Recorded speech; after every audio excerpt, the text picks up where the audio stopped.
we are talking about negotiations. So in this episode, we're going to talk about how do you negotiate in order to get the best price possible on your new property. So you're going to use your home inspection for reference here because that's going to be a very important tool in your negotiations. It's going to give you a little bit of power, get quotes from trades and suppliers, about 3 quotes per item, just something to back you up so that when you are talking about negotiations, you are knowledgeable and they realize you've done your homework.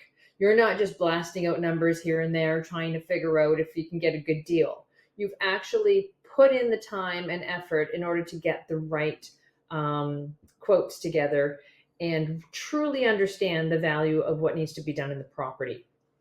If you're in an open house and you walk through a property, the agent is there chatting with you. Use your poker face, and silence can be power sometimes. So don't try to chat with them, get friendly, and talk about how much you love the home, because you're not going to have as much power at that point. And if they do want to work with you and choose to try and have you write an offer with them, really think twice about that, because if they are representing the seller, can they truly give you the proper representation as a buyer? Because it's a little bit of a conflict of interest here. Either they're protecting the interests of the seller or the interests of the buyer. Sometimes there are agents who will do both ends, and it can be done, but it's not necessarily going to be as beneficial to you as a buyer.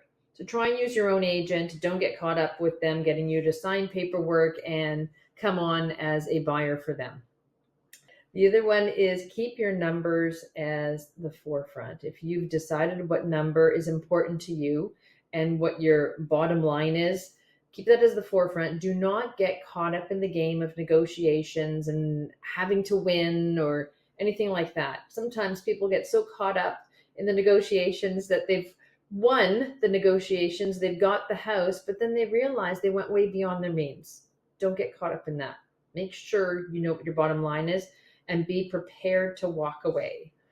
There are times where you really feel you want a certain property, and it is a bit of a mistake that some house flippers make because they just fall in love with a certain property or location. They want it so bad that they are willing to pay the extra money just to get it, because personally it's something that they really love. But keep your head and your numbers in there. Try to keep your heart out of it if you can, because as much as you'll love a certain property, and it's going to be something that you personally loved, but not necessarily the masses. So when you go to, but keep your head in the game and don't get carried away. Have your negotiation tools on hand. So if you have come to that point where you're close to a final number, but you still need to negotiate a little bit more, think about your closing date.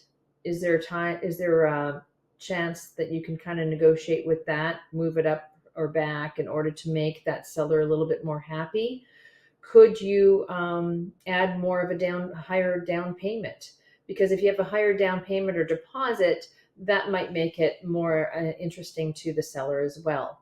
Or are there inclusions that you want to renegotiate? Maybe they're including all the appliances and they'd rather take some with them. Can you just let go of those appliances, or do you want to get more appliances in order to go higher in price so that you don't have to buy them down the road? And then, of course, any other conditions. If there's other conditions on the offer that you really don't feel are that important, then you can take the time to decide whether or not you just want to remove those conditions, streamline that offer a little bit more, and hopefully make it more appealing to the seller in order to get slightly lower price. So now the power of a clean offer. So if you can come in with a clean offer with no conditions, that's probably your best negotiating tool with price. If people know that they can sign their name on that offer and it's going to be firm, they don't have to worry about any home inspections. They don't have to worry about waiting on your financing. They know they could just sign it and move on with their lives. Then that can be power, and you can definitely negotiate your price there, because people are just so happy to know that they can sign something and that money will be coming in. They can move on to the next steps. And then finally, having a deposit on hand ready to hand them. So if you bring in that offer and you have the check or bank draft in your hand at that time, that too will make it much more appealing to the seller. And how many walkthroughs are required? So this is the other thing that you want to put into your offer, just to make sure that you've got those extra visits in place so that you can come back in a couple of days or a couple of weeks or whatever and get prepared for your next steps. And this is a very important part of that. So always make sure that you have additional walkthroughs between the time that the offer is accepted and the day that you get your keys and are able to start your renovations. That's it for this episode.